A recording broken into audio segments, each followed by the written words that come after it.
we are not just distracted. We are overstimulated to the point of dysfunction. I didn't realize it at first, but nearly everything around me was hijacking my reward system. Caffeine, screens, processed food, social apps, cheap entertainment, alcohol, and the list goes on.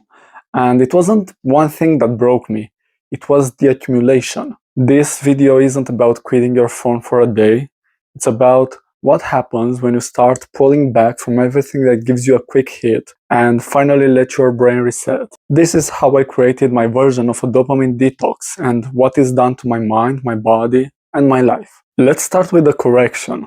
Dopamine detox doesn't mean avoiding dopamine altogether. That's impossible. Dopamine is essential to life. What we're really detoxing from is unnatural dopamine spikes. Things that give you the sensation of reward without requiring any effort or giving you anything in return. Modern life is built around those spikes.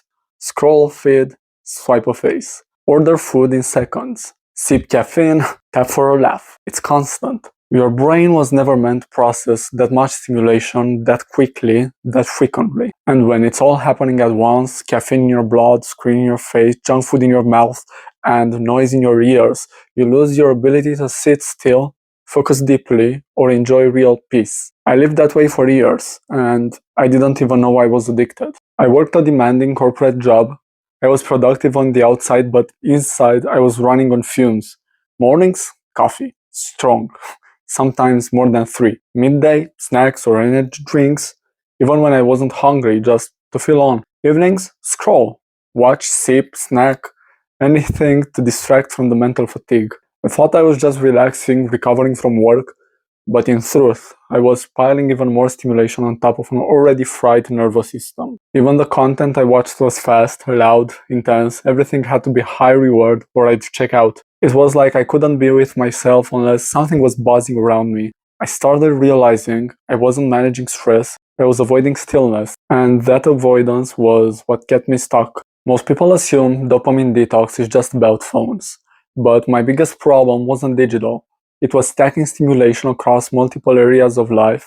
Let me break down the others that hit hardest for me. The first offender was alcohol. I wasn't drinking excessively, just socially or occasionally to unwind.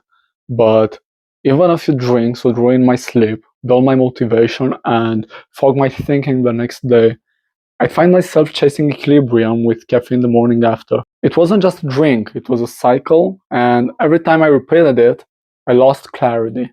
So I stopped. I didn't need to quit forever, but I had to stop making alcohol the default way to deal with pressure or boredom. Processed food was another trap. Salty, fatty, sweet. Even when I wasn't overeating, the type of food mattered. Hyper-palatable food trains your brain the same way social media does. Fast, easy, reward. The moment I moved toward a more animal-based diet, meat, eggs, organs, some fruit, honey when I wanted, I started feeling grounded. It wasn't about perfection or macros, it was about sufficiency and clarity. The less fake flavor I consumed, the more stable my energy became. The third offender is degeneracy. This is broader. It's about behavior that chips away at your dignity, even if it looks harmless from the outside. Letting yourself live passively, saying yes to things that waste your time, entertaining content that pollutes your thoughts, laughing at things you don't respect, it all adds up.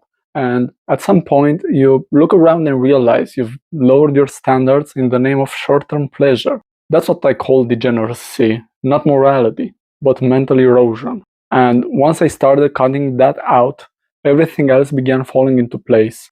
I initially tried to solve everything with digital intermittent fasting, limiting screen use to just a few hours a day. I set up strict parental controls on my phone. I created 2 Gmail accounts, one parent, one child, and used them to lock apps outside of a 4-hour digital window. No YouTube, no browser, no social apps. I thought I'd hacked the system, but eventually I found ways to cheat. I'd go to my office, grab the password for my email, message it to myself, unlock everything, and pretend I wasn't sleeping. Because the issue wasn't discipline. The issue was my relationship with stimulation. Unless I addressed the emotional triggers, the avoidance, the exhaustion, the need to constantly check something. I was always going to relapse. That's when I stopped trying to fight the symptoms and started rewiring the source. My dopamine detox today isn't strict and it's not aesthetic. It's practical, it's built around energy, not restriction. Here's what changed. Number one, caffeine. I started drinking less coffee and I introduced matcha into my daily routine. Matcha still gives me focus, but with less anxiety and fewer crashes. The L-theanine softens the blow so I don't spike and burn like I did with coffee. I'm not trying to quit caffeine, I'm trying to stabilize it. Matcha helps me stay in control. Number two, food. I follow an animal-based protocol adapted to what works for me. I don't care about labels. I just avoid the fake stuff. Meat, eggs, fruit, organs, honey when I feel it. This is what's on my menu. That's the core. And I eat with presence, not while watching or scrolling or rushing. Just me, the food, and silence. That alone has changed how I digest and how I feel. Number three, movement. Every morning I do 4 sets of pull-ups, just a micro workout to anchor the day. Evenings are for a 15-minute workout, typically 6 sets minimum. That's my baseline. It's not just about getting ripped, it's about channeling energy somewhere real, somewhere physical, where my body can process the overstimulation I used to bury. And number four, deliberate stimulation. I don't ban screens or entertainment, I just delay gratification. That small shift gave me agency again. Here's what started happening when I stopped living on a dopamine drip. My energy got more even. My focus sharpened. I could work longer without reaching for my phone. My body felt tighter, leaner, more responsive to training. My creativity returned. I started putting more effort into my YouTube channel, not from force, but from desire. I started imagining a new path, one where I'm not stuck in a corporate job forever, one where I actually feel things again. I'm still in the process, I haven't arrived, but for the first time, I feel like I'm building forward, not just managing chaos. People love to say it's all about willpower, but most of the time it's not. You can't out-discipline a toxic environment. I had to redesign how I lived, not just with rules, but with boundaries. I don't bring junk into the house. I don't keep alcohol in the fridge. I don't watch things that drain my energy. I don't start the day with noise. Instead, I build around silence, real food, movement, natural light, slow mornings, and earned stimulation. And the more I live this way, the less I want the old stuff. Not because I forced myself to hate it, but because I've tasted something better. This isn't about being perfect.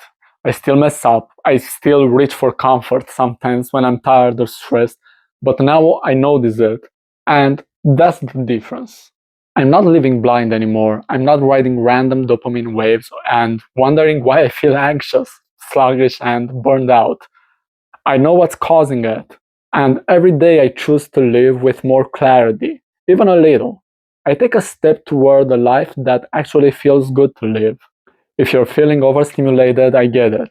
You don't need to disappear into the woods or quit your job or delete your phone. But you do need to stop lying to yourself about what's making you weak. Start with awareness, then reduce the noise, then build a system you can sustain. The real dopamine detox isn't about quitting pleasure, it's about earning it. And when you do, life stops feeling like a blur and starts feeling like something you actually want to be present for. If that's where you're headed to, subscribe. I'll share more of this journey as it unfolds. Thanks for watching.